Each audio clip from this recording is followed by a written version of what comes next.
ఈ ప్రాంత ముఖ్యమంత్రిగా, ఈ ప్రాంత బిడ్డగా నేను నల్లమల్ల బిడ్డ అని గొప్పగా చెప్పుకుంటావు కదా.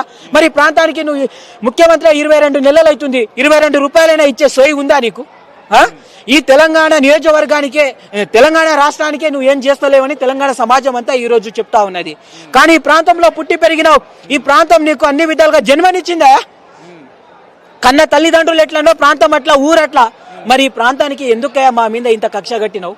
మా వాడు ముఖ్యమంత్రి అయితే మా ప్రాంత ప్రజలు 50,000 మెజార్టీ ఇచ్చారు నీకు. అరే మా ముఖ్యమంత్రి మా వాడు అవుతాడేమో, మా ప్రాంతం అభివృద్ధి చెందుతుందేమో, మాకు అన్ని విధాల్లో అవకాశాలు వస్తాయేమో, మేము బాగుపడతామేమో, మా జీవన విధాన పరిస్థితులు మారుతాయేమో అటువంటి ఒకే ఒక ఉద్దేశంతో ఆ రోజు 50,000 మెజార్టీలు ఇస్తాము కదా. సిగ్గులేదా ముఖ్యమంత్రి గారు? నల్లమల ప్రాంత బిడ్డగా నేను ఈరోజు గర్వపడేయాల్సినటువంటి సందర్భం.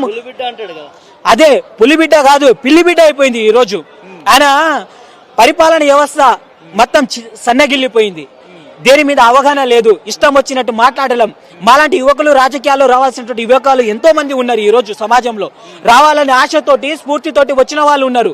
కానీ ఈయన మాటలు చూసి, ఈయన ప్రవర్తన చూసి, ఈయన పరిపాలన చూసి ఈయన డైవర్ట్ చేసుకుంటూ, రకరకాలుగా వంచి మాట్లాడుతూ, రకరకాలుగా ఇబ్బందులు పెడుతూ ఈరోజు కక్ష గట్టి అనరాని మాటలు మాట్లాడుతూ ఇబ్బంది పెట్టేటువంటి ప్రయత్నం చేస్తా ఉన్నారు.